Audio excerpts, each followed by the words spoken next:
그의 이름은 타키가와 요시노. 오늘은 자신의 친구인 후아 마이로와 그의 여동생인 후아 아이카가 학교를 땡땡이 치는 것을 보게 되는데요. 그들은 그날 이후 그녀를 두 번 다시 만날 수 없을 것이라고는 생각하지도 못하게 됩니다. 이곳은 그들이 살고 있는 것으로부터 멀리 떨어진 어느 섬. 이곳엔 마법이란 것을 사용할 수 있는 쿠사리베 일족의 공주 쿠사리베 하카제가 자신들의 일족에 의해 봉인당하게 되는데요. 이야기는 쿠사리베 일족과 그들에게 벌어진 사건으로부터 시작되게 됩니다. 明日のデート楽しみにしています。今度すっぽかしたら許しません。 요시노는 약 1년 전 자신의 애인과 데이트 약속을 했지만 지킬 수 없는 약속이 되어버렸는데요. 오늘은 돌아가는 길에 옛날 일들을 회상하게 됩니다. 15人も相手になんて逃げた方がいいことぐらい子供でもわかるでしょう。喧嘩は数じゃねえよ。それに吉野もいたしな。 그녀는 자신의 오빠인 마이로 앞에서는 요시노에게 언제나 쌀쌀맞은 태도를 취했지만 사실은 그들 모두를 걱정하고 있었는데요. 요시노의 애인은 마이로의 여동생인 아이카였고 그들에게 있어서는 이젠 다시는 만날 수 없는 존재였습니다. 그렇게 오늘도 그녀를 잊지 못하는 마음에 요시노는 그녀가 있는 곳에 왔지만 그곳에서 약 1년 전 여동생의 죽음 이후 돌연 사라진 마이로를 찾는 사람이 나타나게 되는데요. 그녀는 요시노에게 총구를 들이밀며 마이로에 대해 아는 것을 모두 말하라고 했지만 요시노는 그에 대해 1년간 들은 소식이 없었기에 아무것도 모른다고 합니다. 그런데 총으로 협박을 받고 있는 와중에 요시노는 한겨울에 나비가 날아다닌 것을 보게 되는데요. 그녀가 나비의 한눈을 판 사이에 어디선가 마이로가 튀어나오며 그녀를 제압합니다. 真宙、やはり君は魔法使いに合っているのね。魔法使い。あんた政府の人間か。残念。いいぜ、その強気なとこ。でも今は寝てろよ。 그리고 요시노는 마법이라는 것보다 더욱 믿기 힘든 것들을 보게 됩니다. 눈앞에 사람들이 금속으로 변하게 된 것이었죠. 大丈夫ですか？生物を金属化する受的現象だよ。病気じゃないが状況だけ見ればたちの悪い伝染病だな。 그리고 이것은 쿠사리베 일족이 이 세상의 이치를 깨뜨리는 짓을 하기 때문에 발생한 것이고 앞으로 일어나게 될 일들의 극히 일부분이라는 이야기를 해주게 됩니다. 또 마히로는 얼마 전 쿠사리베 일족의 공주인 하카즈에게 기적적으로 연락이 닿게 되었고 여동생을 죽인 범인을 찾아주는 조건으로 그녀를 돕게 되었다고 하네요. アイカが殺されたのは不合理だ。魔法も不合理だ。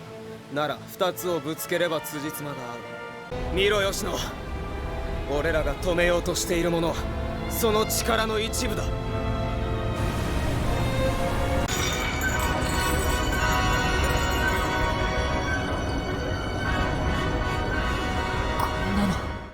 그렇게 복수와 마법을 둘러싼 시간과 공간을 뛰어넘는 싸움이 시작되었습니다. そう深刻になるな。言ったろ、俺が世界を救ってやるって。 그리고 그들은 우선 모든 것이 시작된 장소 아이카가 죽은 곳으로 향하게 됩니다. その瞬間が訪れた場所へ行け。そこから後をたどれる。この場所でアイカちゃんは。着いたぞ博士。マグをステンレス鋼のナイフがあったろう。 그렇게 그들은 하카제가 남겨둔 마구를 사용해 1년 전 아이카가 죽은 경로를 추적하게 되는데요. 마구는 마법사가 아니어도 마법을 사용할 수 있게 해주는 물건이었고 소모품이었지만 마법사에게 필적하는 능력을 담고 있었습니다. 俺はアイカを殺した奴が何の裁きも受けない不合理を許せないだけだ。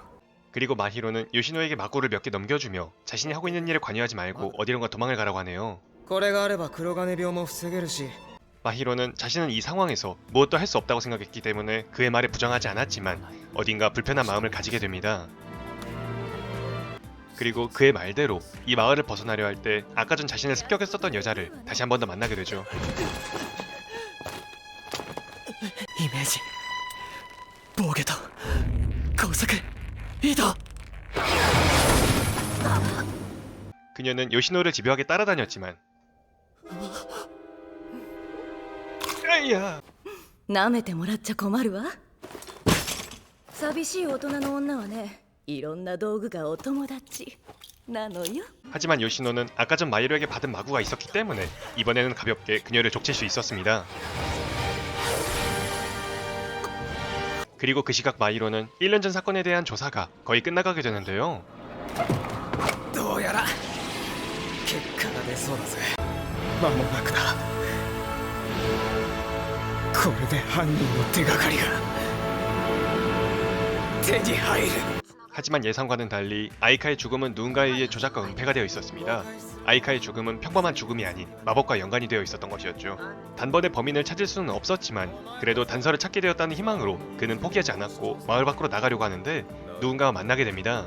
그는 쿠사카베 일족의 마법사였고 자신들의 일을 방해하는 마히로를 처단하기 위해 이곳으로 찾아온 것이었죠. 그리고 마히로는 자신의 여동생을 죽인 것이 쿠사카베 일족의 마법사라고 생각했기 때문에 하카제의 충고를 무시한 채 그에게 덤벼들게 됩니다. 하지만 그는 아직 마법을 사용할 수 있게 된 지 얼마 안 된 초심자였기 때문에 마법사로서 수련을 해온 그에게는 당해낼 수 없었죠. 그렇게 매우 불리해진 상황이 되었을 때 도망친 줄로만 알았던 요시노가 오게 되는데요. 助かる吉野 요시노 또한 사건과 무관계함에도 습격당한 것과 자신의 애인이었던 아이카가 마음에 걸렸기 때문에 도망치는 것이 아닌 맞서 싸우는 것을 선택한 것이었습니다. 그렇게 요시노도 이번 싸움에 참여하게 되는데 요시노는 전투가 아닌 전략에 능했기 때문에 하카제의 지시대로 마히로와는 별개 행동을 하게 됩니다. 마구에 의존하여 싸우는 그들과는 달리 적의 스펙은 상당했기 때문에 전투가 길어질수록 그들은 점점 불리해져만 가게 되었는데요. 마히로가 점점 적에게 밀리며 처발려 가고 있을 때 요시노는 무언가를 보며 한 가지 방법을 떠올리게 됩니다.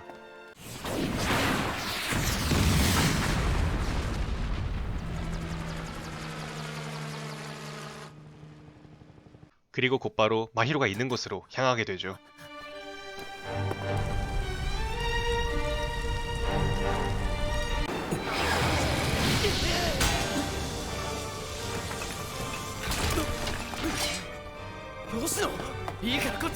요시노는 마히로를 데리고 곧바로 터널 밖 숲으로 뛰어들었고 적은 어떠한 경계 없이 그런 그들을 따라가게 되는데요. 街を封鎖しようと北側の敵境から攻撃してたからさ。順番から言ってこのトンネルが最後かと思って。 그렇게 그들은 본격적으로 이 세상의 이치를 어긋나게 만들려는 마법사들과의 싸움을 시작하게 되는데요. 쿠사카베 일족이 꾸미는 일은 무엇이며 아이카는 어째서 죽어야 했었던 것일까요? 이 애니는 한 소녀의 의문의 죽음으로부터 시작된 마법사들과의 전쟁 이야기를 다룬 판타지 액션 애니입니다. 초반부터 마법사, 시작의 나무, 의문의 죽음, 섬에 홀로 버려진 하카제 등등 엄청나게 많은 떡밥과 복선을 깔아놓고 이야기가 시작되는데요. 타임 패러독스 같은 고차원적인 설정과 여동생의 죽음에 관련된 엄청난 반전들이 하나씩 밝혀지며 각 인물들의 갈등과 상황에 맞는 심리 묘사를 깊게 표현하여 정말로 애니에 내류될 수 있었고 모든 설정과 복선들이 하나로 연결되었을 땐 정말 대단하다 라는 감탄사가 나올 정도의 명작 애니였습니다. 한 가지 아쉬운 점이 있다면 등장하는 히로인들의 러브라인이 거의 없었던 건데 하카제라는 인물을 조금 더 잘 활용했다면 어땠을까 하기도 합니다. 초반에 쏟아지는 설정들을 모두 이해하실 수 있다면 꿀잼을 보장드릴 수 있는 작품이니 저런의 템페스트 꼭 시간 내셔서 시청해보신 것을 추천드리며 리뷰 마치겠습니다. 오늘도 영상이 재미있으셨다면 좋아요와 구독 부탁드립니다. 시청해주셔서 감사합니다.